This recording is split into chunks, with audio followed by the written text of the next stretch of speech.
So welcome everyone. We are here on the session on harmonization of MRV, increased supply chain collaboration and blended finance solutions.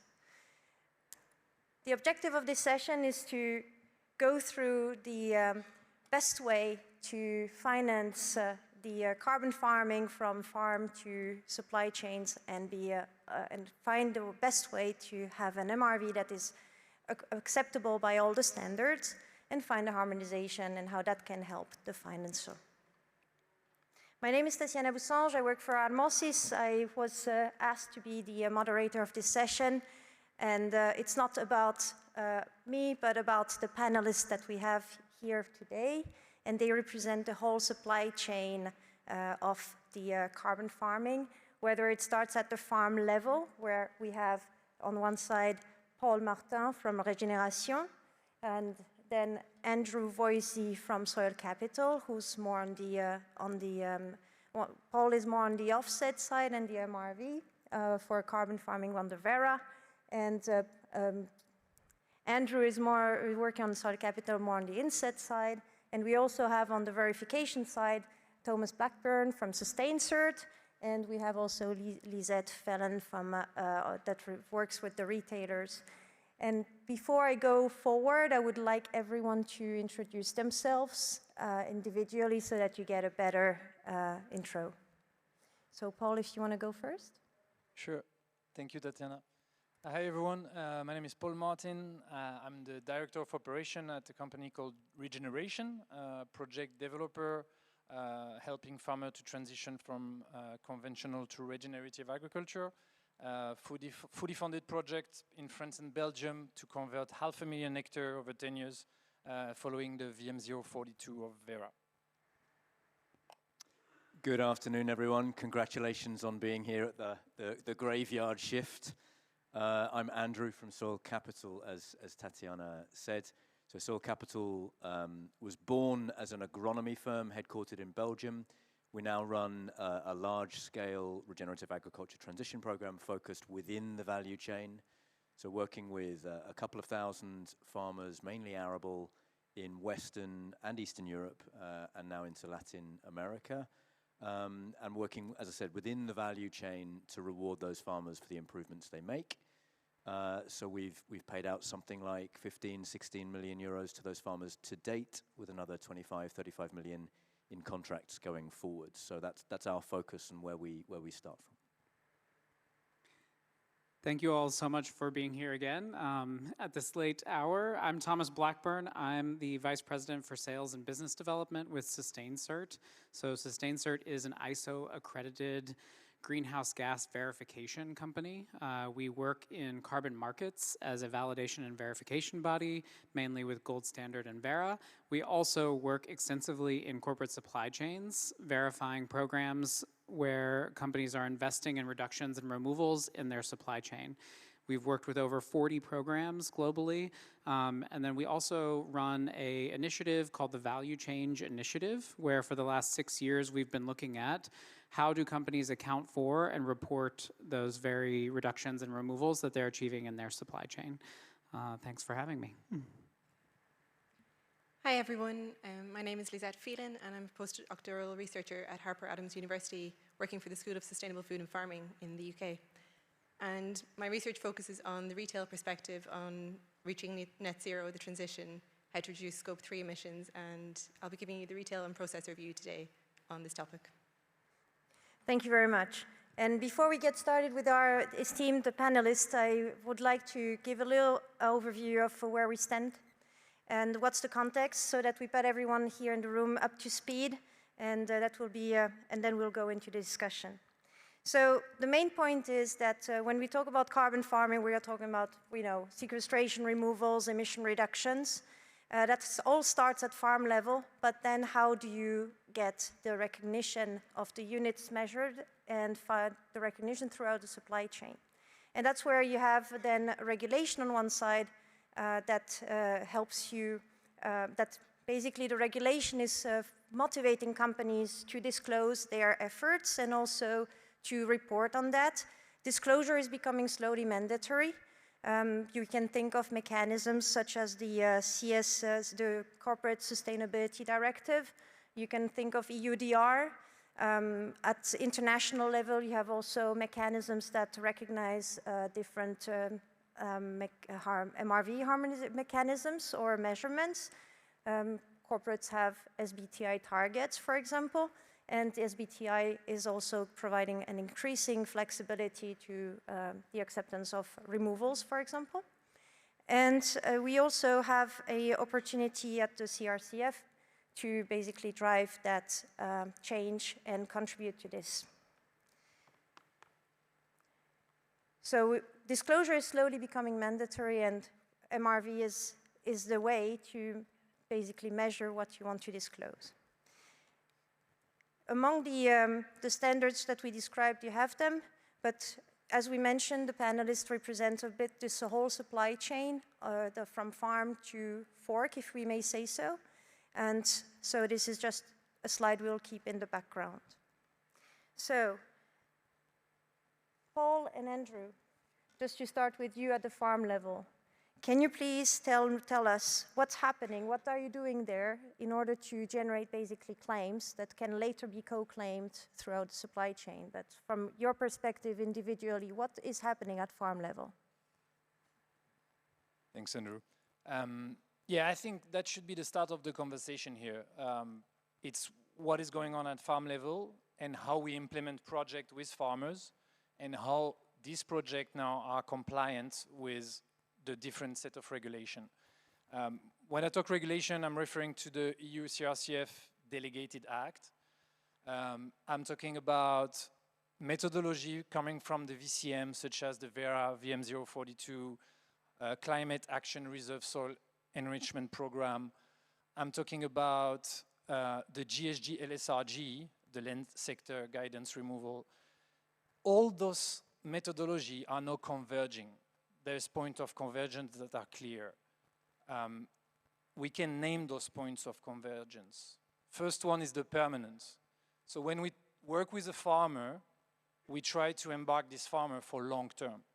Like soil organic carbon quantification happen over a long period of time. Soil sampling is only every few years. So you need to have this dynamic. When we talk about permanence, it's permanent of practice change, practices. That's what we monitor. That's really the beast here. And we build what we call the buffer mechanism, which is that if those practice changes are not maintained, we have a mechanism with carbon units that we've parked on the side. This is the first pillar. And all the texts now are saying that if you want to do a robust carbon project, you need to have this permanence, you need to have this buffer mechanism. So this is the first one. We work with farmers long-term contract. We can have payments that are linked to the permanence. There's different structure that we have to put in place, but this is absolutely key. And obviously, and we will talk about it, financing. Because for practices to stay in place year after year, you need to pay the farmer. So this is key, and we will talk about it after when we talk about financing sources. So this is the first one. The second one is tier 3 data. If we talk about SOC, if we talk about removal, we have to go and get detailed data at farm level. The GHG LSRG is clearly stating that. Otherwise, you cannot claim those removal. The Verra methodology, gold standard, they also, they work on data that you collect at parcel at farm level and that you use, and we saw that on the previous slide where you see what are the practice change. The main practice change that influence SOC, it's organic fertilization, it's reduced tillage, it's biomass restitution of main crop or cover crop. You need to be able to get granular data to support your quantification approach. So getting that tier 3 data is absolutely key. And then it's robust quantification. Today there is clarity. If you want to be robust and claim removal, you have to calibrate your measurement tool every 5 years against soil sample, against real data that you get from the ground. You're using purely soil sampling, that's fine, obviously you're gonna sample. You're using sampling and modeling, at least every 5 years you need to come back, sample your field, and look at the uncertainty of your model against real data. So this, and it's the same obviously also if you do a DSM, which is quantification using machine learning and environmental data, you also need to go back to the field, soil sample, and calibrate your tool against the sampling. So this is key, because now you have clarity. Regardless the measurement tool you're using, you need to soil sample at least every 5 years. And the last one that I would like to underline is the payment to farmers. Everyone is telling you now, you need to be transparent on how much you give to your farmers, and you need to pay your farmers, otherwise it's not credible. And we'll again talk about that later when we talk about co-claiming financing sources. The robustness, you cannot get around it. You have to be robust, and the first pillar of the robustness is to pay the farmers. Okay, when you talk to a farmer and you say you need to implement practices such as cover cropping or organic fertilization, well, okay, where's the extra cash for me to do that? So you have to bring money to the table. You know, organic fertilization can be 150 euro per hectare if you talk about sourcing and the technical itinerary attached to it. Cover cropping, it's quickly 75 to 100 euro per hectare. So you need to be able to give the mean to those farmers to put in place the practices over time, and that's the robustness of your carbon unit. Thanks, Paul. Do you want to say anything more, Tatiana, or shall I lead on? Yes, no, it's perfect. Please, please. Okay, so I'm going to reinforce a lot of what Paul said. And so if you think I'm repeating a little bit of content, I kind of am. And I think it's important for a very singular reason. How many people were in the room this morning when Kirsten Dunlop did her keynote, first thing this morning? Yeah, pretty striking half an hour, right? And I want to kind of create a bridge back to how I imagine you felt then. One of her messages was, let's move out of the technocratic, because what we need is tipping points in our human systems for how we respond to the situation we're in. And the reason I want to take us back there is very often these conversations get stuck in, oh, the MRV requirements are different, that's a problem, that's holding us back. And the message that Paul's already given you is that's no longer the story. Okay, we're turning that page. Maybe the story's not finished, but we're turning that page. And I just want to reinforce that with a bit more of a deep dive and compare CRCF, the reason we're here, with the Greenhouse Gas Protocol, because clearly CRCF doesn't exist in a vacuum. And the Greenhouse Gas Protocol, as many of you know, launched its final version of the land sector removal standard now earlier this year.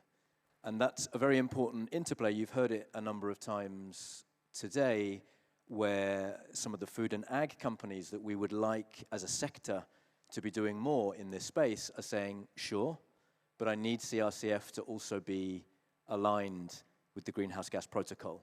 So let me just go through a little bit and say, this is where the alignment already is. Here are a few gaps, and let's collectively turn that page so that we can listen to Kirsten.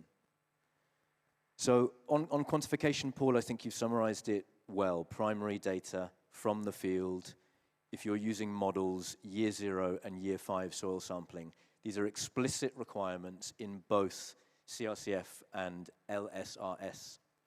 The bit you didn't mention, which I can amplify, is that both of those standards place a really strong emphasis on whichever quantification approach you use, you must be building into your final removal numbers a quantification of uncertainty.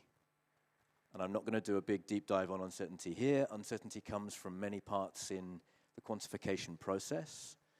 What that requirement does in both standards is really focus the minds of people like Paul and myself on what's the optimal balance between precision and cost in my context. Because the more I can be more precise, the lower the uncertainty deduction and so on. These are the same requirements, basically, in both standards. On permanence, exactly right. They are exactly the same. And I want to call out that, yes, CRCF labels units that are generated with soil carbon as temporary. Yes. But what is the actual requirement from CRCF regarding monitoring? And how does that compare to LSRS? It's exactly the same. Ongoing monitoring. If you're monitoring and you have reason to believe the soil carbon is staying in the soil, it's a removal. As soon as you stop monitoring, in both standards, it's considered reversed. And obviously, if you monitor and you have reason to believe it's been reversed, it's reversed. But identical requirements. Let's not get distracted by this word temporary. Of course, that's true. If you stop monitoring, it's released. It's no longer permanent. That's what that word means. But I'm concerned that people are hearing that word temporary and thinking, oh, this is somehow a different approach to permanent. It's not. It's exactly what the Greenhouse Gas Protocol does. The areas where there are differences are, I think, around additionality and sustainability. So in brief, CRCF has additionality requirements because it wants to serve the offsetting market amongst others. The Greenhouse Gas Protocol is specifically designed for within value chain, where if you're just taking a snapshot of your footprint each year for a company, you have a different philosophical relationship with the idea of additionality. I've heard the DG Klima team now put on record that they recognize that the additionality requirements of CRCF don't fully map to a Scope 3 reality. It means you ultimately struggle to include the most pioneering early adopter farmers in CRCF. And they've openly said this is something we want to look at if we can correct in a sort of update. I don't think that's a reason to say we have a fundamental misalignment. It will be fixed. It doesn't mean we can't progress with this word convergence in our mind. CRCF does something quite important on what they call sustainability, making sure that CRCF is not just about carbon. So to issue a CRCF unit with soil carbon underpinning it, you have to be able to show that the farmer has also improved soil health and biodiversity while adding carbon to the soil. Yes, there's a debate about how well that demonstration is going to be proven in the first iteration. It will improve over time. But already baked into the DNA of CRCF is this more holistic view of what farmers are trying to achieve. That's not in the Greenhouse Gas Protocol. I'm not concerned about that because talk to any ag food company that uses the Greenhouse Gas Protocol and they will say, we're already interested in more than just soil carbon. We already want to know about water retention and fertility in the soil because guess what?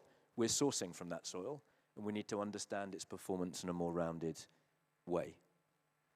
And maybe the final comment I'll make is on traceability. We'll maybe come back to this later.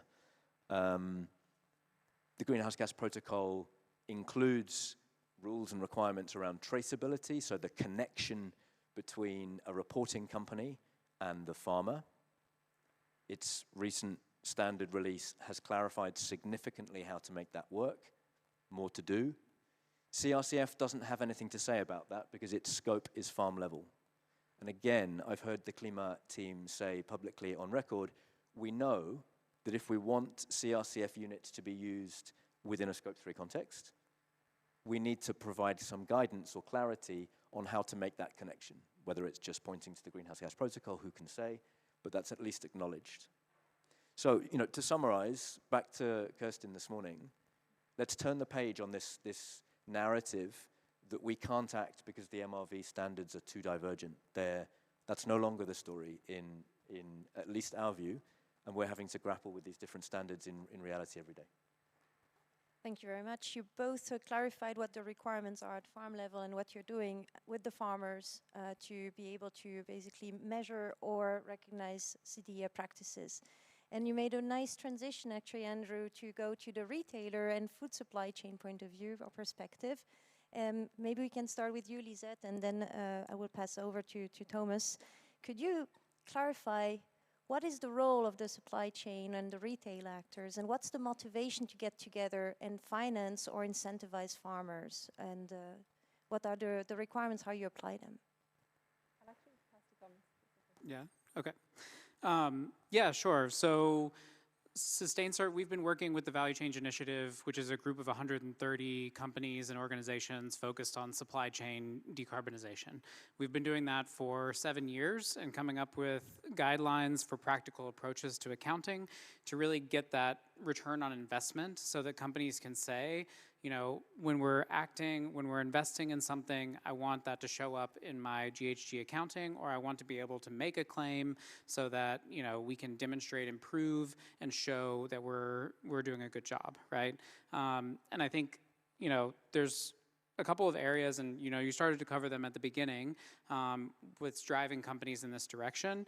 You know, obviously CSRD is one. That's one that I think that we've talked about enough about at this conference. I don't need to talk about it too much, but it's important to note that that's disclosure, right? What's required there is for companies to actually report their inventory. There's no requirement really, you know, there's a requirement that they're submitting plans for action, right? But it's not the same as, you know, having a significant reduction plan. And a lot of companies are really facing consumer, investor, and even employee pressure to really accelerate their actual action and reductions, right?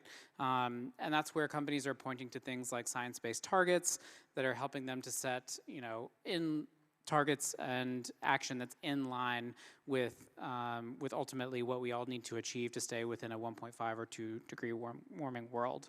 From all of that, companies really take also a risk perspective in this entire conversation, which is to say that resiliency and also secure supply matters. So it isn't just about the carbon. It is about, you know, luckily in agriculture, a lot of the activities that you implement from a mitigation perspective are also things that ultimately help farmers to adapt to climate change as well. So when it comes to companies, you know, there's quite a few points of pressure on them because it namely is coming from disclosure, it's coming from consumers. Where we really see a lot of leading companies actually emerge is the food companies. So you see companies like Nestle, you see companies like Unilever and Danone and others that have been the most public and setting the most aggressive sort of targets for reduction, namely because they're probably the most visible in the space and carry the most risk associated with their business model. So from that perspective, they're really the ones that are also driving the conversation on how to reduce and where to reduce. When we talk about, you know, a carbon market versus GHG inventory and how to drive reductions, the tools that companies have at hand are really procurement tools. So a lot of these companies, if you think about a big food company, they're buying a lot of food. That also means that their scope 3 emissions are very large, and they include the entirety of the value chain that came before them. So when they're looking at their scope 3 emissions, usually it's 98, even more % of their total emissions, right? Value chain ends up being a very, very large portion of their emissions. When they're thinking about then how to actually create programs and what they need to reduce, they are really focusing on supply chains. So here in the slide, you know, you can see a mock-up of a supply chain. Because if you are a food company or sitting downstream, you're looking up and you're seeing multiple layers of emissions that need to be reduced in order for your emissions to go down. That becomes a very overwhelming task very quickly.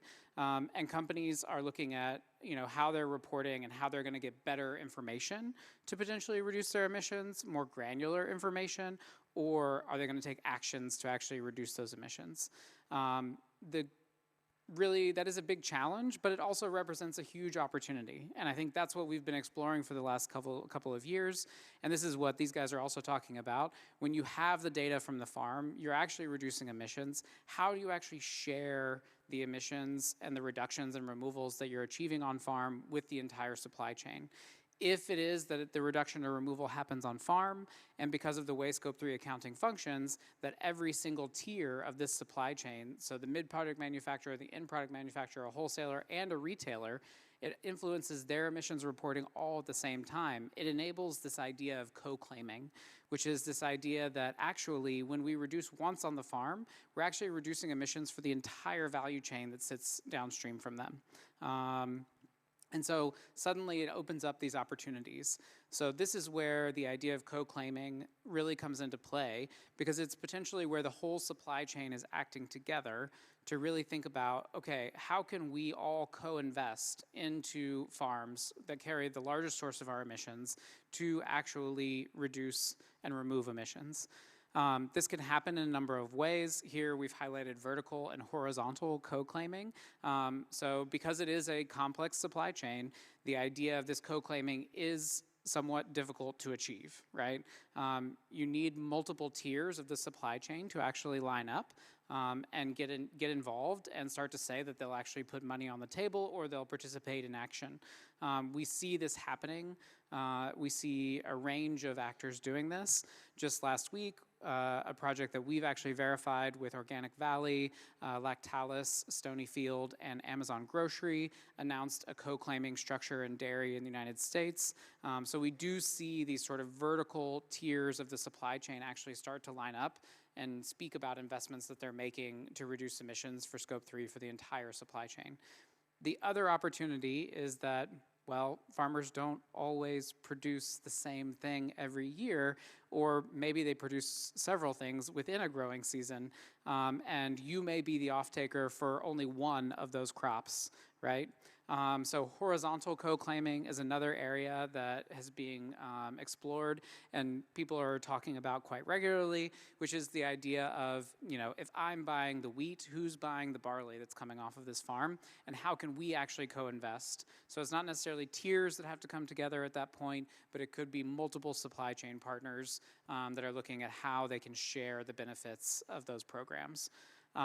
This is a different representation than carbon credits, but the way that we actually see companies starting to actually act on this, so that's a lot of the why and sort of the what of what they're doing, but then how. So companies are lining it up with their procurement requests. They are asking suppliers in some of these programs to deliver them improved emission factors. They're also asking for product carbon footprints. They may ask for inset credits, and it may ask for carbon credits. And so there's multiple sort of instruments that companies are using at this stage. And what's good, and I think what's clearing, and the point that we want to try to build here is that while there are multiple instruments, ultimately what you need to collect on the farm is becoming very clear. So, you know, even if it is an emission factor today or an inset tomorrow, it's still very similar in terms of what the rules are shaping up to be for accounting for removals and demonstrating those downstream. So we do start to see that alignment across the supply chain. And so, I mean, I think the 2 points that I wanted to make were really, what do we see companies doing? One, we see them disclosing and asking for better data. And then 2, we actually see them starting to drive change through their supply chain. And namely, that's through procurement. And then I think, Lisette, you were going to add some detail on retailers as well. Yeah. Thanks, Thomas. Just going back to what Andrew said, it's really about narratives at this stage. It's about turning that page, as both you and Paul have said. And really for retailers and processors, greenhouse gas accounting is about moving in the right direction. It's about taking farmers and suppliers on that journey towards net zero. And as we've heard a lot today, carbon really is a proxy. Companies are seeing it more as a holistic thing that they need to address. They're no longer using the language of net zero as much as using resilience, efficiency, sustainability, securing that supply, but also securing livelihoods, recognizing that farmers are at the heart of this transition and that without farmers, you're not going to move anything in the right direction. Retailers are really stepping up and taking the role. We don't often get to hear the retail perspective, and I've been privileged to do a lot of interviews in the last year with retailers. And what they're really saying is that in the absence of political leadership, and particularly the UK is a good example of this, where the agricultural policies post-Brexit is still being worked out and you have a devolved nation approach, retailers are stepping into the vacuum. It's not that they want to do it by themselves, but they are seeing, and this is something we'll go into later, in terms of blended finance, that there's a role for public and private finance together to shape this transition. As Thomas said, greenhouse gas accounting is both an opportunity and a challenge. It's an opportunity to see what's happening in your supply chain. It's an opportunity to identify those emissions hotspots, particularly where integrated value chains are the case. You have access to data. So there are some supply chains where you have more access to data, where farmers are in a better position. And retailers really are recognizing that it's about the context. If you want to get farmer behavior change, you need to recognize the point at which farmers, but also your suppliers, are starting, essentially the maturity point or position. It's about also securing their social license to operate. I mean, as Thomas said, all of these food companies are playing a particular role because, as we all know, agriculture can both be the solution but also the problem.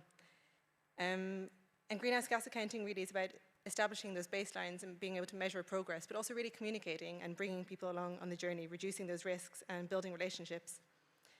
In terms of a challenge then, it is about, as much as we've said, it's about changing or turning that page, it is about accessing data, and there really is a need to get better activity data on farms, to update emissions factors, but also to cope with those constant methodological changes and guidelines being updated. And it is quite frustrating for retailers. That's what I'm hearing a lot.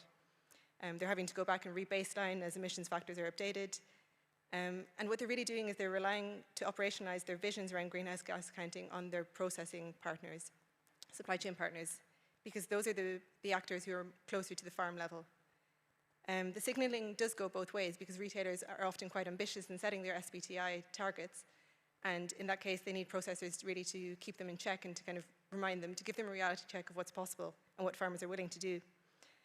As I said before, the context matters. It's also about knowledge exchange, getting farmers to, it's not that we need more knowledge, but it's really working with farmers to identify what practices can be influential, where they can access funding. Funding really is, as I think Paul said at the start of it, really at the heart of this transition.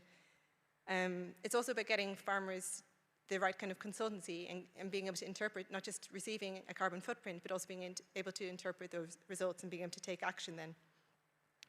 And finally, I think retailers really are looking to embed sustainability across their companies and tying performance to sustainability outcomes, recognizing also that they need to work pre-competitively together, which is also something we've heard today, both in developing roadmaps and setting their targets, and also essentially in communicating what's the value proposition of greenhouse gas accounting.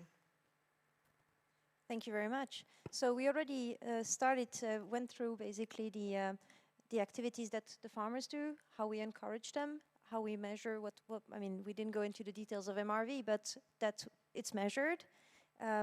You also, Thomas, highlighted the mechanisms of co-claiming, whether it's horizontal or vertical, and how it can be also co-financed. And then the motivation of the retailers goes beyond the carbon. That's also an important factor that comes up in the recent years, that we're not talking about carbon only, but carbon is a proxy. We're going off script with this question, basically, because CRCF and the reason we are here is around carbon and carbon farming. But everything you're saying, all of you, is basically we measure carbon, but we want to reward more than that. And it's about the co-benefits and the resilience, the water, etc.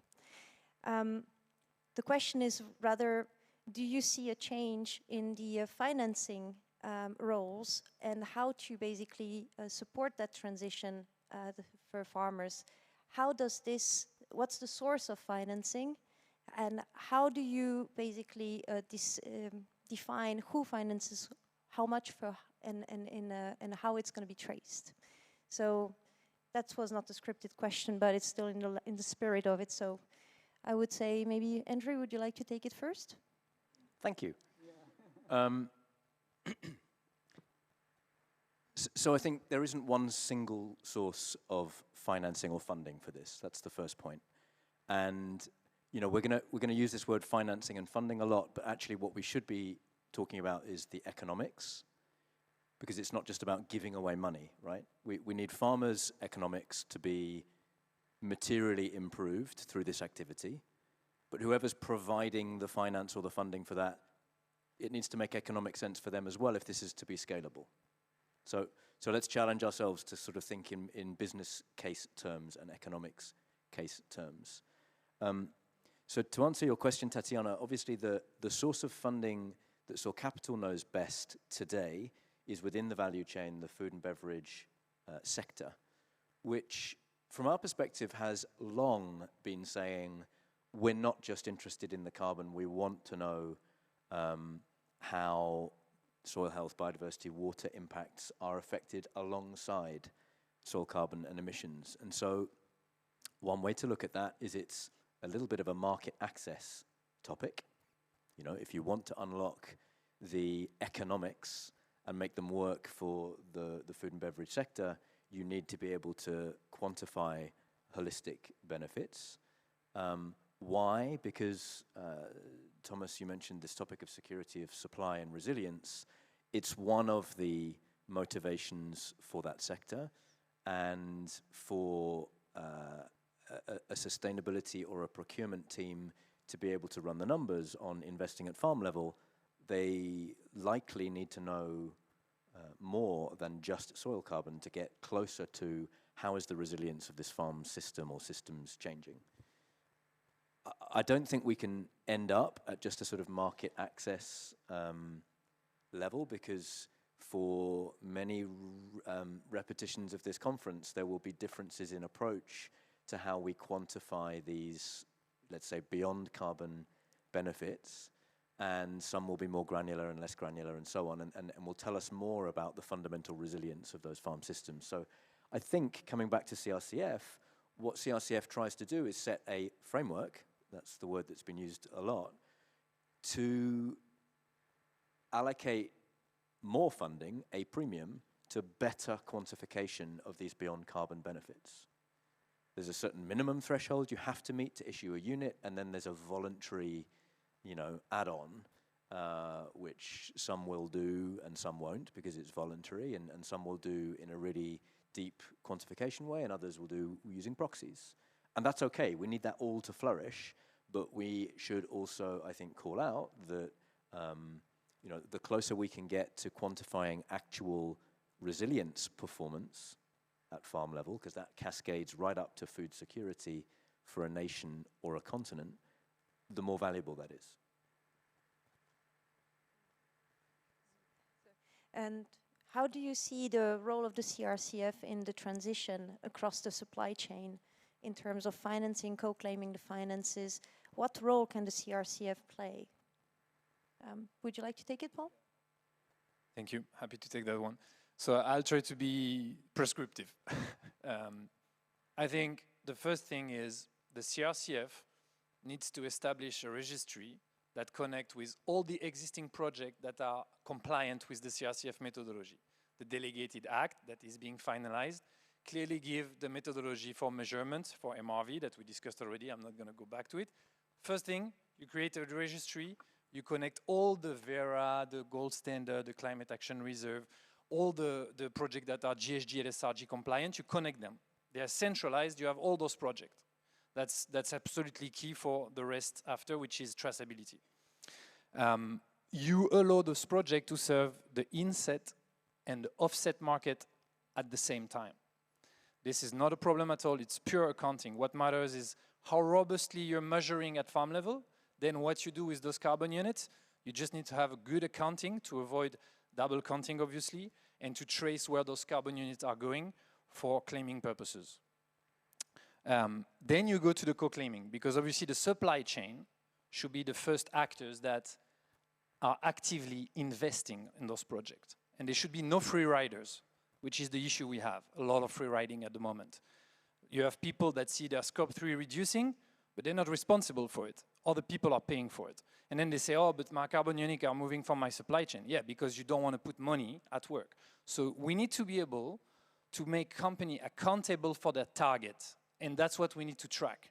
And then everyone is going to act. Then the co-claiming, why is it important? Is because the robust MRV that we described, it's costly. And those co-claiming structure, they allow to reduce the risk of the price of a single carbon unit for each individual actors. You're contributing to one removal, you're paying part of it, you're claiming part of it. And if your scope reduces and you didn't pay for any of that, it's fine. You're going to take that into consideration in your GHG inventory, but you're not taking into account against your target. You're clearly disclosing that you're not participating to this scope 3 reduction. And if we have this mechanism in place, and the CRCF can create this mechanism, it's pure accounting. The tools are existing. It's just about, is there the will to really show who is paying for what? And the claims are traceable to each individual companies. And the CRCF has to do that. So I'll go back to what I say. The registry is all the projects that are compliant from a methodology standpoint. Co-claiming methodology clearly explained. Using SBTi, GHG, and SRG that are not going far enough. So you come as a CRCF, you use existing text, and you bring more clarity on how co-claiming can be structured. And you incentivize company to buy credits, and I say credits because everyone is scared about credits. This is just a term to talk about a carbon unit that has been robustly measured. You can call it certificate, you can call it unit, it's just a robust carbon unit. So you give company real incentive to buy those credits and use them in their scope 3 inventory. And everyone has to disclose how much money was put against their targets. And if you create this framework, since there is harmonized MRV, everyone agree on how should removal should be measured. CRCF is saying these are the methodology based on SBTi and GHG LSRG and how co-claiming can work. And then there is claims that are not double counted, and we clearly know who are the actors that give money to the farmers for them to implement practices over time. Yeah, I mean, the question is, what should CRCF do for financing, or, yeah, okay. I mean, where we see most of the financing coming from is within the supply chain, right? And I think like there's also a dynamic that I think you're pointing to also about units, right? And this is a good one for us to potentially highlight, which is to say that the carbon market often is, you know, carbon credits from farms are being sold to corporates that often sit completely outside of that supply chain, right? So major announcements recently from Microsoft doing large offtakes in farms in the United States, millions of tons of CO2 removed over a 10-year period, right? That's a clear demand signal that's driving money, and it's putting money into the pockets of farmers, right? And I think that's what most people want to see, and it's also driving that action. I think there's a dynamic there, of course, if we say that from a GHG perspective and accounting perspective, that companies then that sit in the supply chain, if they have to remove them from their accounting at that stage, or that they can't co-claim with them or be a part of that process, you know, we're potentially sort of cutting off some of the areas where they also want to make investments. And then sometimes those companies also may not be in the same financial position as other areas of the economy where they're competing with, right? And so what is the right price and who pays for this action is a really big question, right? Yeah. Maybe I could just build on that briefly, because I think Thomas is pointing to an important elephant in the room, which is this tension between within value chain and outside of value chain. And it is today a tension, right? You can't fail to sort of notice the Microsoft deals, even if they're not yet in Europe. You can't fail to notice them. But talk to any ag food company, including those in the room right now, and you will very quickly surface deep anxiety and discomfort about the presence or even the possibility of actors outside the value chain being allowed to make a bid on the carbon that sits at the roots, the foundation of their value chain. Why? Because when that credit goes to Microsoft, by common convention, it can't be claimed within the scope 3. So there's this current tension where the fear is Microsoft's pockets are deeper than mine. Right, okay, so that's where we are today. We've painted that picture. But let's also take a step back and acknowledge that no single source of funding is going to get this transition to work. And I don't actually hear any one sector saying, I want the burden to all be on me. The opposite, right? Okay, so let's move forward and say, so how do we, you know, again, I'm going back to Kirsten, how do we go to design thinking to achieve that curve of change to very rapidly, by design, solve this issue? And there are many things you could think of to solve this issue. You could have a first right of refusal, which is, I think, kind of what you were implying earlier, to the ag food value chain. You could carve up any given rotation on a farm in a given year where you've got the major cash crops where the value chains are engaged, and you say, well, any units associated with those cash crops this year go to the value chain, and anything that's, you know, fallow or very specialized agronomic crops that the value chains are not yet engaged, that's where Microsoft et al. Can play. They're getting a lot of publicity today. Let's stop that. You know, and you can go on. You know, SustainCert did a piece of work with us and with Cargill on how to deal with a situation where you've only got one value chain player willing to invest, but a whole rotation needs support? And how can you, in sensible carbon accounting terms, bridge the gap? None of these are perfect, but they're all ideas. So again, let's turn the page on. You know, I'm in the food and beverage sector. I don't want to hear about outside of the value chain. And equally, if we're outside of the value chain, let's turn the page on. You know, I'm not going to even think about the insetting community, and let's find workable solutions that can make everybody part of the solution. And back to your point, Paul, Europe has an opportunity to codify some of those solutions and say, you know, with our convening power, these are some of the ways that we can do this, and maybe even enforce those rules. We can leapfrog some of these issues if we grip them and sort of stop repeating the problems and start coming up with the solutions. Yeah, just Tatiana, to build on what Andrew is saying, a lot of carbon footprinting is still taking place either within the context of pilot projects run by retailers or processors, or within integrated supply chains. And we often talk about the other elephant in the room, which is that a lot of the farmers are actually hard to reach. In the UK, I've heard numbers being thrown around like 10% or 20% of farmers being carbon footprinted at this stage. So how do we reach those hard to reach farmers? I think the one model which in the UK is working quite well and is also working in Poland and Italy is the Land Enterprise Network, the LENS model, which 3Keel have started. And essentially the concept behind that is we need landscape level investment by different kind of sectors, whether that's the food sector, but also the energy sector, the water sector. We need a coherent landscape approach to reach kind of the mosaic of farmers across our landscapes. So we really do need to get within and outside of the value chain partners working together.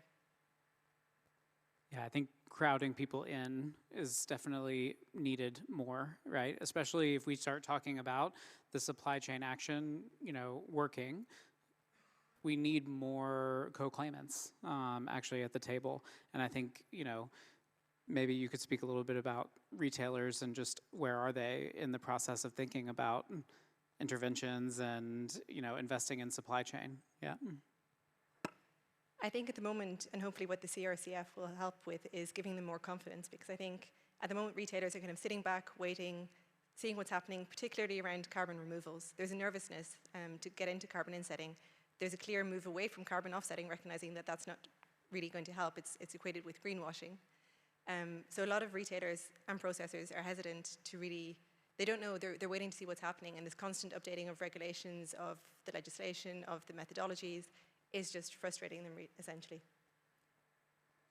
In this case, if looking at the retailer's perspective, the EU CRCF is also willing to promote the Buyers Club.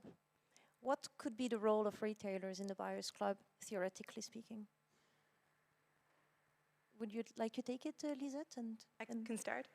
I think, as we've heard earlier in the previous session, the Buyers Club, you need obviously kind of pioneer or partners who take a front kind of leading position. It's all about leadership when it comes to carbon accounting.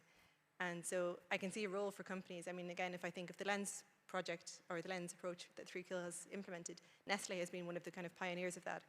Food companies, I think, will be willing to get into this, but obviously they will need other actors to also get it. So I can see this Buyers Club being a wide range of sectors.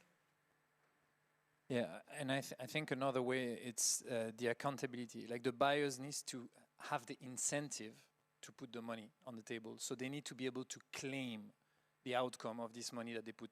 So like I'm a retailer, I invested some money at farm level for farmers to implement practices.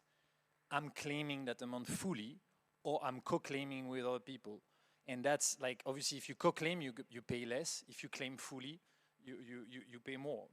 But I'm gonna go back to the farm level just for people to understand, and it's a bit of a bold statement, but what is the price of a carbon unit? Well, I can tell you my opinion. In Western Europe, if you don't give between 50 to 100 euro per hectare to your farmer, you're not credible. And you better be closer to 100. So what does that mean? That means that you need to have different financing sources, because as Andrew said it, no one can pay that at scale on a yearly basis. The larger your scale, the more you're gonna reduce your MRV, the more the MRV cost, measurement, monitoring, etc., the more you're gonna be able to give to your farmer. So you need people to agree on the MRV, as we said at the beginning, what it is to be made at farm level to measure. You need, because people agree on that, they can all have the same scale, the same project and scale up the same technology. And then you co-claim, so you allow people to split the cost. But there's no concession made on what is done at farm level. And I think like you need to create that link between the farm and each individual buyer in the supply chain. They need to really be able to link their investment to the farmer. And if there is this clear, connection in the claim and the money spent, then you're gonna have incentive. And it has to be clear in the reporting. Like the company that paid can claim. The other company, if it impacts their scope 3, they can report the inventory. They cannot claim anything about it. And so and we have to look at the claim. So maybe to build on your question on the Buyers Club, right? Because I think this community, all of us need to very quickly get fluent with what this conversation about the Buyers Club is about. It's about creating demand. Okay, so people have said very clearly, Massimiliano from the Italian Association said right at the beginning of today, certification doesn't create a market. A market is the connection between supply and demand, the solution to a problem. So if you don't have the demand, and we've seen this in European countries recently and currently, if you just create supply, you don't build a market, and what you risk doing is bringing a whole bunch of farmers to the point where they think they're going to be earning additional income. They don't, and then you lose them for a generation. And my favorite person of the moment, Kirsten, told us this morning, we don't have a generation to wait. So let's get this right. The Buyers Club is about recognizing that, and we can all validate this. Demand is not there at scale today, whether we're talking in the offset market, within the value chain for scope 3, from member states in public financing. We are not equating demand with supply yet. So we need to think about why, what's going wrong, and what can a Buyers Club do to fix that. And the answer is going to be, I think, slightly different depending on what type of funder we're talking about. An offsetter, a value chain actor, even a member state. And I think those are the three that we need to keep in mind because we heard Christian earlier talking about, and Kurt, his boss, talking about their ambition to update the member states' national targets for land use emissions. That's code for bringing tighter targets to member state levels so that they have a reason to drive investment into farm level change. And so I think, Christian talked about 3 possible things that the Commission can do to address the demand side: convening, harmonization, and funding. And he did that in that order. And I think when we look at the reality within the value chain today, again, that's the source of funding I know best. You've got climate and nature targets, which act as a driver. And so, yes, we've got more disclosure requirements, but at the same time, they have been softened of late, right? Let's not beat around the bush with the omnibus review. So we don't have as much of a level playing field as we could have done in Europe around the disclosure against targets driver. We've also got this driver of security of supply and resilience, which works extremely well when a food and beverage company has a direct and long-term contract with its growers. Think some dairy value chains, think potatoes for fries, for example. But when we're talking in a commodity context, so lots of the wheat, the oilseed rape, the sunflower that dominates European farming landscapes, the economic case for a food and beverage company to invest in a specific farmer because of security of supply is less clear, because they don't know if they're actually sourcing directly from that farmer at the end of the day. So I think this is well understood, but let's call it out, because we don't often go to this level, right? So there is a degree of free riding that can occur there, which holds back many food and beverage companies from acting. So this is what some economists would call a market failure. It's a classic reason for governments to get involved. And so I think we need to, I have more I could say and sort of solutions that I could offer, but my point is, let's get fluent in this buyers club debate, because it sounds a bit the kind of idea of a club. I don't know. I'm not sure what kind of image it gives you, but I'm not sure it's grabbing everyone. What's happening is a conversation about how we build market demand, and it's extremely important that we all engage. The other thing, of course, to mention is that we don't yet have consumer demand for low carbon products. That's a reality that retailers are facing. Processors then, on the other hand, are reliant on retailers to make noise around what they're doing, so because they're less visible within the supply chain. So there are challenges that still need to be resolved. There is, of course, also the issue of farmers being unwilling to share data because they're afraid that that data might be used against them, that they will be judged on their carbon performance, their carbon footprint. Retailers are saying that's not the case at the moment because they face difficulties securing supply, but in the future, who knows? So there are still things that need to be ironed out when it comes to financing and demand creation. But just one point, and I'm taking to react to what you said. And I'm going to make the example with the bottom of the value chain on purpose with a retailer. There is a way for a retailer to clearly trace, so like Carrefour, to clearly trace the data related to the wheat in the product. It is possible, okay? There's methodology. We can go back to field. Yes, we're going to have at the aggregator level some methodology to have some proxy. We're not tracing the product, but we're going back to a certain region where project and data have been collected. Then at the aggregator, we're tracing that into some product. But there's a way to go back to the farm, from Carrefour to the farm, and it's robust. So people hiding and saying, yeah, we cannot really go into this tier 3 data and really measure SOC because we don't know like our product. No. This is not true anymore. There's really a MRV system in place. We're collecting data at parcel level. I know everything what's going on my farm when it comes to chemicals, when it comes to technical itineraries. We gather those data. Then with aggregators, we can allocate those units through the food, going down the supply chain. So it's just a matter of harmonizing MRV, and everyone wanted to look at the data the same way. That's it. But it's possible. Yeah, I mean, I think just building on that, a big reason why the Value Change Initiative has been focused on accounting for so long is really, clarity on what people are going to get out of the investment, right? And I think as land sector removal standard, other MRV frameworks, carbon offset standards start to converge on essentially what data needs to be collected at farm, we can start to get a little bit more clear, and we can start to see where, a future for demand in a buyer's club has a role, and there can be more consensus around what is actually needed in that stage, right? Because without the sort of rules of the game, you can't play the game, right? And so I think now the rules are emerging, and we can really start to see an acceleration of investment into this space. And I think that's why it's also really important for the buyer's club, not only to express demand, to express what demand they're putting on the table, right? And get aligned around that as quickly as possible. Yeah. Thank you very much. Because we're a big room but a smaller audience, I think it's maybe time for questions, and then we can continue further. I will pass over I will go around the room. I already see your hand up there.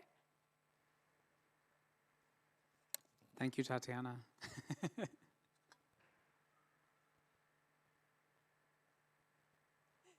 you. If you can state your name and your question.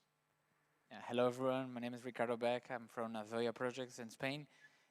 My question is, I've heard many things related to a possibility of member states to get involved in that and the buyers club. There is something in the regulation that bugs me, and I would like to see how the panel reacts, is that the Article 1, number 2 from the CRCF regulation says, the regulation aims to support the achievement of the Union objectives under the Paris Agreement. Accordingly, all carbon removals and soil emission reductions generated under this regulation shall contribute to the achievement of the Union's NDC. So how does this fit with the conversation? Is that a co-claiming? Is that, because if that we're going to be accountable to the NDC of each member state and the Union's NDC, how does this leave room for the private initiative to support it? I can answer half of that, which is that from a scope 3 within value chain perspective, I don't think there's a conflict, because when you do the sort of bottom-up or top-down greenhouse gas inventory of a country, you're including effectively all the scope 3 or supply chain emissions of the food and beverage sectors that trace back to your country. So if you have a within value chain investment that's driving down those investments, you know, because it was accounted for originally on both the private sector and the government ledger, if you like, there's no accounting challenge there. The bit that I'm less fluent on, maybe Sure, Thomas, you can, the offsetting and the credit. Yeah, so I mean, I think you see some standards take a leading role in that alignment as well. So you've seen Gold Standard take some positions on alignment with the Paris Agreement, and a lot of that has to do with making sure that these projects are actually on the radar of governments. If those credits are being sold to other governments or being sold in the context of Article 6.4 or 6.2, then there need to be adjustments made to NDCs. So the carbon market is responding to that, I would say, namely because, yeah, there's, you know, if another country is potentially claiming those reductions and they happened in a different country and they've been transferred to them, it needs to transfer NDC reporting as well. Yeah. Hello, I'm Marlene from Carbon Market Watch. Thank you very much for the panel. It's been very interesting to listen to you. So before I ask my question, I actually just want to make a few small remarks. The first one being on the CRCF and the fact that every 5 years it requires this resampling for model verification. Yes, that's true, but after that there is a sentence that says that alternatively any available data from regional or national monitoring networks with similar density of sampling points may be used for model verification. So this is a weaker standard than what we see in the land sector removals guidance, and it is introducing this flexibility. I also want to just give a word of warning on offsetting. As Hugh was mentioning before in the plenary, there are limits to temporary credits. I mean, you really can't cheat the atmosphere. Temporary removals are not the same as permanent emissions. And as the European Scientific Advisory Board for Climate Change mentioned in their recent report, if you use temporary removals to offset permanent emissions, then you are introducing a future liability. And this liability will not necessarily be safeguarded against because you sometimes have instances of insolvency. And this is something that the VCM truly struggles with and hasn't actually found a response to. But aside from that, now I just want to ask this question because it's something that I'm trying to understand myself. When it comes, we're talking about alignment and convergence. And I just want to understand how it works because when you're in a crediting system, you're doing consequential accounting, right? It requires an intervention. It's against a baseline. And then when you talk about company inventories, it's attributional accounting. And so I just want to understand a bit better how this alignment would work given the discrepancies in accounting systems. Thank you. Yeah, sure. I'm happy to start. I think on CRCF, I'm not going to comment on that. I mean, yeah, it's an emerging document, right? The permanence question. On accounting for consequential versus inventory, the way that you can think about that ultimately is when you're setting a baseline and you're actually creating a project scenario, quite often the project scenario is what just is today, which is essentially very similar to what you would report in an inventory perspective. So actually the crediting mechanism, or essentially even understanding the absolute tons of reductions and removals against usually a referential baseline, right, or a base year, it could be even. You could be tracking from year to year, and that could set up consequential accounting. But ultimately, what you need to report is the new project year in the inventory. And so whatever change has occurred is the new emission level that you need to report. So essentially you're just reporting reality, right?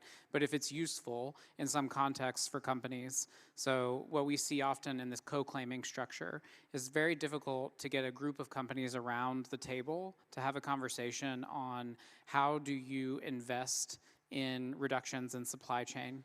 Say that you sit downstream at a retailer and that's a cracker that sits in a box, and say you're a trader and that's actual wheat grain that you're trading, right?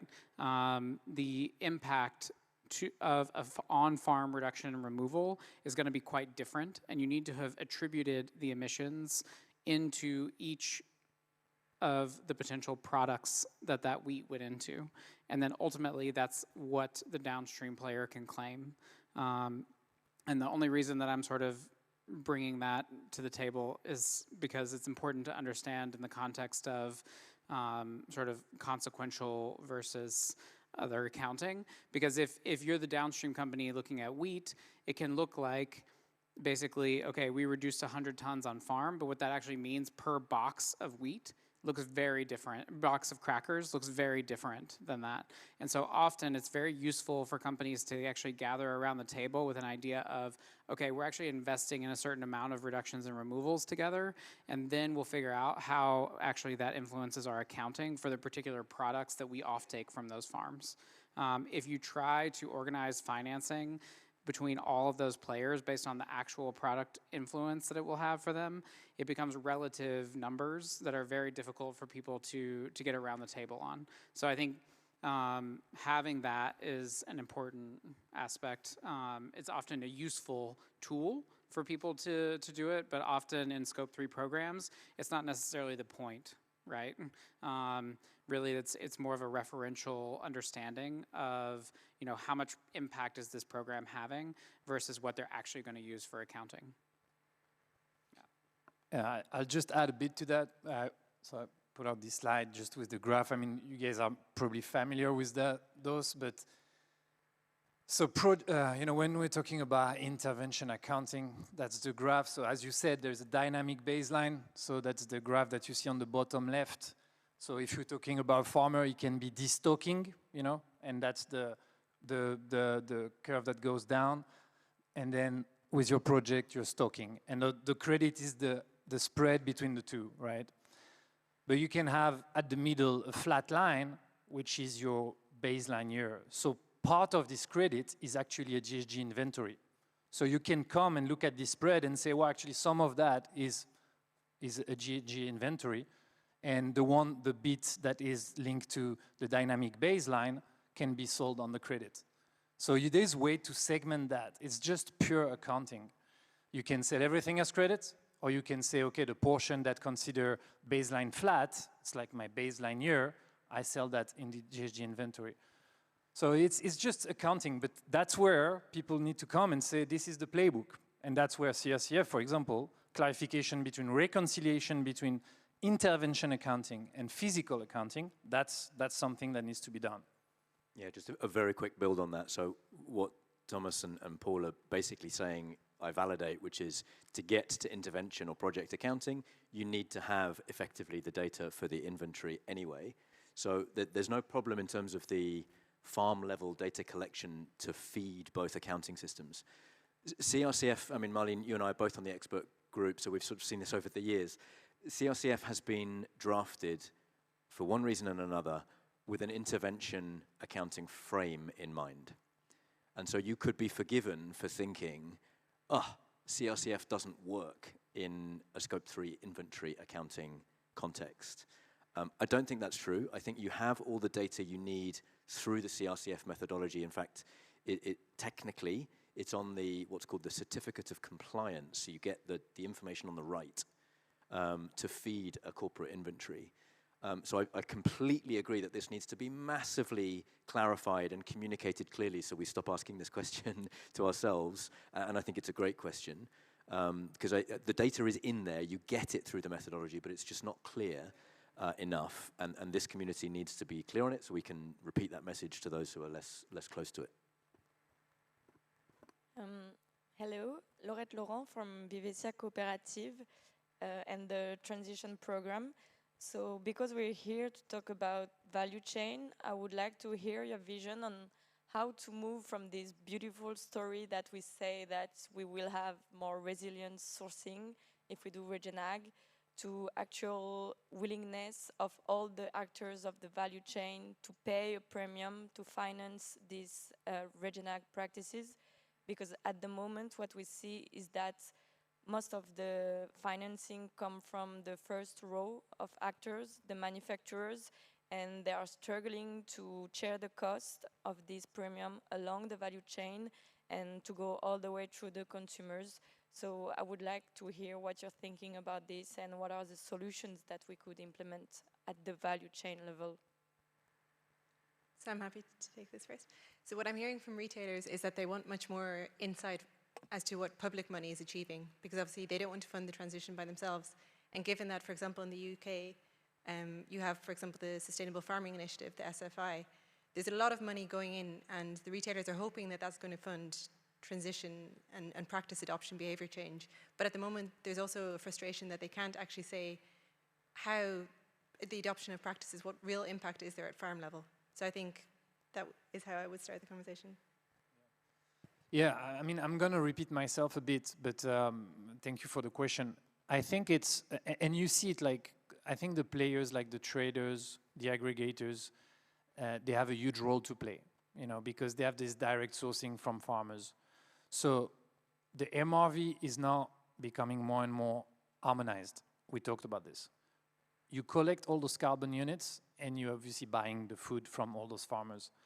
And then, like, if you have one way to distribute those carbon units within the supply chain, vertically and horizontally, you bring people to the table and you tell them, like, listen, we all are sharing the same scope 3.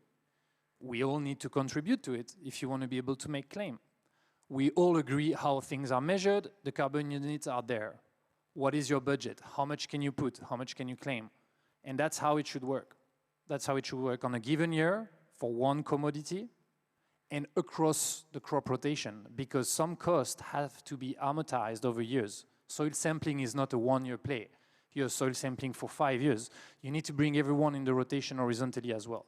So to go back to your question, I think really the aggregators, you know, that are sourcing from farmers, the traders, they have a huge role to play in engaging with farmers and making sure that the project, the carbon farming project are properly implemented, and then bringing down all the actors that are down in the supply chain, and talking also to the other people buying on the same field they're buying. They need to identify who is buying in the rotation, because you co-invest in the rotation with those players. So it's at the end all about communication and clear accounting, and making sure that we see who is acting, who is not. And that's the claim.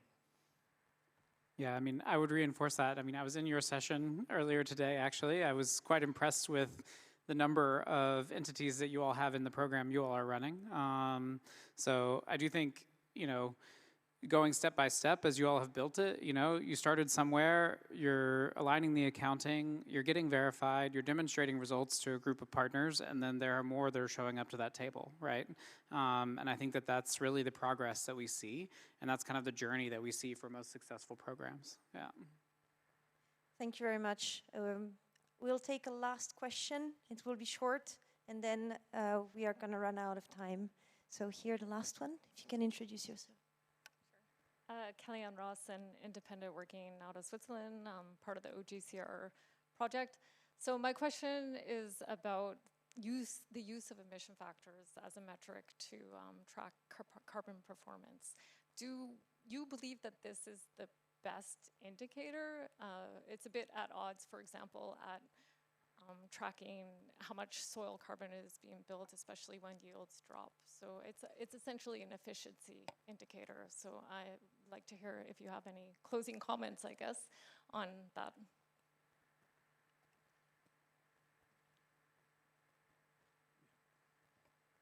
Hi, Kellyanne. I wonder if there's a premise in your question which I encounter a bit, which is an emission factor only deals with emissions rather than anything to do with sequestration or removals. Is that a premise in your question? Sorry, you now don't have a mic. So it's unfair to try and engage. So, right. So, yeah, if you're only dealing with greenhouse gas emissions, so sort of on an arable system, that's basically your fertilizer use, to simplify. Your question is that a good indicator of sort of the soil health and the broader system of the carbon reductions? Yeah. Well, I suppose I fall at the first hurdle there, which is when we use the term emission factors, because we've always been looking at greenhouse gas emissions and soil carbon sequestration holistically, albeit reporting them separately because you need to. We use that term emission factors to refer to both emissions and soil carbon sequestration.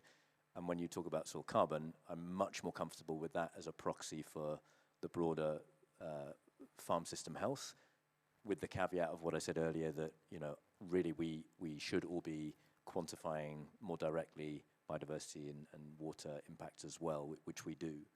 I think my answer to the question is, if we expand the definition of emission factors to include soil carbon, yes, I'm comfortable with that as a proxy.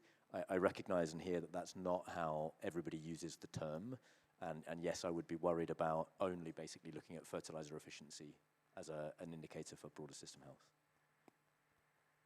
Yeah, just to add, I think, sorry, I think soil organic carbon is the good proxy. If you're destocking, you're emitting, right? So at the end, we look at practice change. Each practice change often has an emission factor or reduction of emission, and has an influence also on soil organic carbon storage. Okay, so you measure all of that, but at the end, I think I agree with you, like soil organic carbon, good proxy for water infiltration, for biodiversity, for all of that. But yeah, I wasn't sure because we didn't hear the whole question, but yes, I think I'm very confident soil organic carbon is the right proxy, and removal and clarity around removal arrive now. They were not there before, and that should be the thing that we track on carbon farming, honestly. I mean, overall, it's what most companies are using to report their emissions, right? Is it the best metric for reporting farm health and soil health? Probably not. Yeah.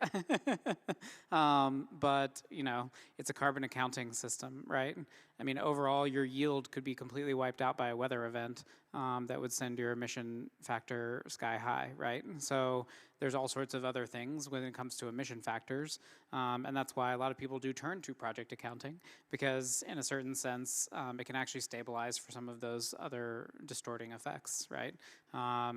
So that's a challenge in procurement too. If you're looking for it to hit a number, you know, it's not necessarily taking into account some of the things that may have happened in that system in that year. You know, if there was a major drought or a flood or something like that, it's going to dramatically influence the emission factor of that year, right? So you're going to see more volatility in an emission factor than you would in other things. I think, just to build on what Thomas is saying, systems thinking principles are coming more and more into how retailers and processors approaching this whole issue, and I think they are thinking more holistically. And yeah, carbon is a proxy. There are a lot of proxies, but it's just about getting people moving on this journey towards sustainability. And this would be the conclusion of today. Thank you very much. So carbon is a proxy, and there's a co-claiming system to put in place. We need the transition is started at farm level. The farmers are ready to start. There's a lot of clarity on the MRV systems. Now we need to get the demand side together and be able to finance much better that transition. So thank you very much to our panelists and to your questions.